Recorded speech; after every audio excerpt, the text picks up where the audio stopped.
A-level equivalent of English apparently meant the language level one uses for the exams rather than a specific subject which few takes in real life. I don't know what that means. I don't know. Honestly, let me explain the A-level thing. Because A-level English language itself would be a bunch of random linguistic theory wank. They really ought to clarify all this, though. Because there is a Sophia Gala video explaining the A-level thing. And she does... it's a very creative video. I do recommend it. She uses a quiz, a grammar quiz, to explain the stuff that... the current news, what we're changing. I do have reservations about calling it an A-level... the main thing is, the only sources I mean, all the news outlets are saying it's an A-level, but then when you look at A-level English, like first language English, that is definitely beyond the B2, I do think. Because there is like, not linguistic theory, because they don't teach linguistics in this country. They don't teach grammar in their native tongue. They have like literature and things, right? That's not in B2. You don't have to study literature to pass the B2. You need to use English at a certain level. In my understanding, the reason it's called an A-level English is because if you look at the qualification framework, what's it called? Is it RCQF or no? Hold on.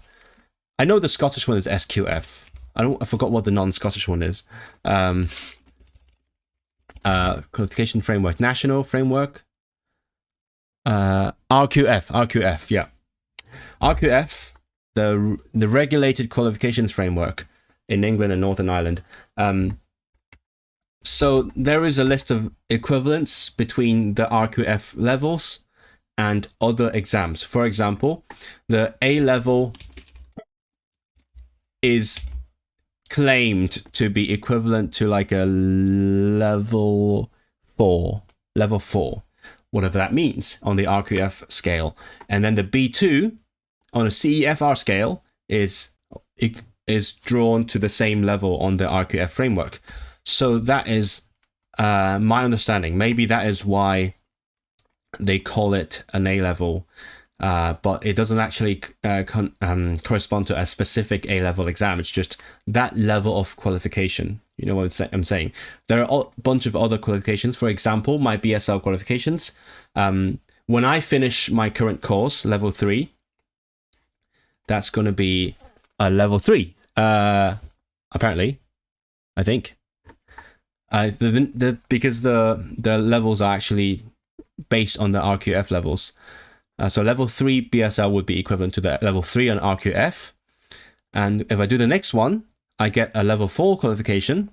That will be equivalent to the RQF level 4, which is equivalent to an A level or a B2. So that's what I think it means. Clarity has never been any UK government strong suit. With any luck, it'll get heavily watered down when it hits the Lords. Yeah, we'll see. Well, yeah, I wonder what the Lords will be doing. I can't say I understand the system terribly well, because it's in this part of the book. I will learn about the Lords by then. But yeah, we'll see. A CEFR B2 is clearer than the explanation. I agree, yes. So CEFR is a great system because it's incredibly specific.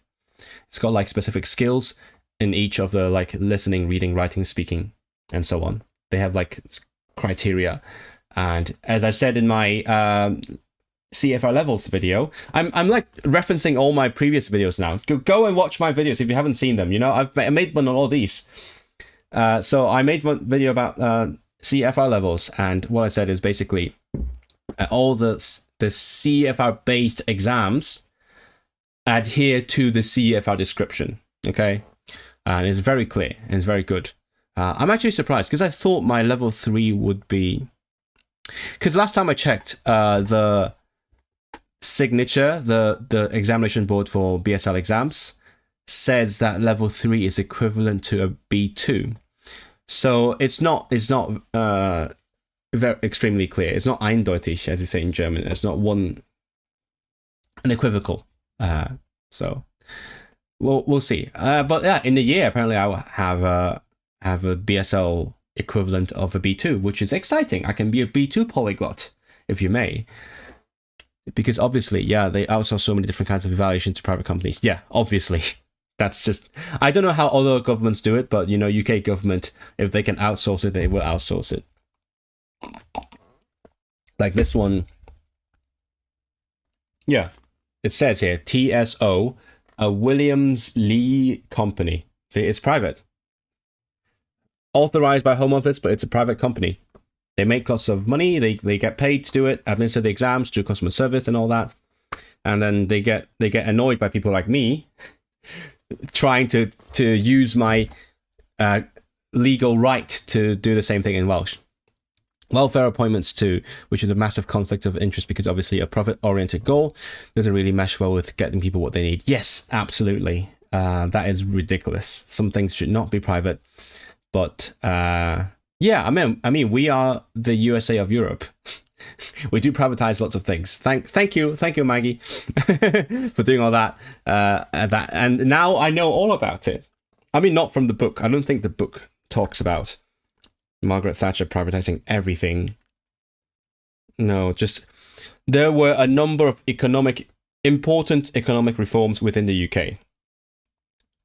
That's what it says about. No, actually, there is the regulation saw a great increase in the role. No, that's not that either. No, yep, it doesn't say. Thatcher privatized everything and sort of caused a lot of problems for future generations. Of course, it does not fucking say that. Of course, it doesn't. It's just not even just the stuff that she privatized, but like just the general trend of privatizing everything. Because I mean, she didn't privatize the railways, and John Major did. Right? Is it the name? John Major? Yeah, he did. But he did it because she privatized everything else, and we're still doing it.